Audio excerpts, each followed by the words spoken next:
Sa pagpasok ng banal na buwan ng Ramadan, nakikiisa tayo sa ating mga kapatid na Muslim sa kanilang pag-aayuno, panalangin at pagninilay. Ang Ramadan ay hindi lamang pagtigil sa pagkain at inumin mula pagsikat hanggang paglubog ng araw. Ito ay panahon ng disiplina sa sarili, paglilinis ng puso, pagbabalik loob sa Diyos, at mas malalim na malasakit sa kapwa, lalo na sa mga nagugutom at naghihirap. Bilang mga Kristiyanong Pilipino na naniniwala sa Diyos ng katarungan at habag, nakikita natin sa Ramadan ang isang paanyaya na pakinggan ang sigaw ng mga maralita at kilalanin ang kahalagahan ng sakripisyo para sa kabutihang panlahat. Sabi sa Ebanghelyo ayon kay Mateo, mapapalad ang mga gumagawa ng kapayapaan sapagkat sila'y tatawaging mga anak ng Diyos.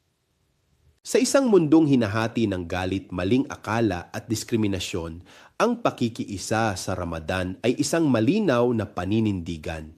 Hindi tayo papayag na hati-hatiin ang bayan sa ngalan ng relihiyon. Ang Diyos ay hindi pag-aari ng iisang grupo. Ang habag at katarungan ay tawag sa lahat.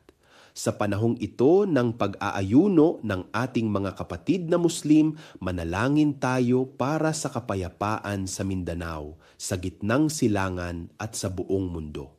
At tanungin din natin ang ating sarili. Ano ang mga dapat nating talikuran? Anong anyo ng kasakiman, galit o kawalang pakialam ang dapat nating iayuno?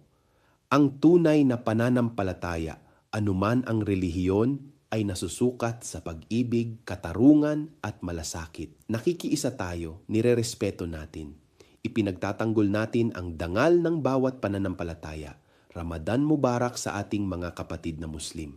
Ako si Bishop Tonyo, obispong migrante sa Europa, at ito ang ating bayanilayan para sa ating mga kababayan saan mang sulok ng mundo.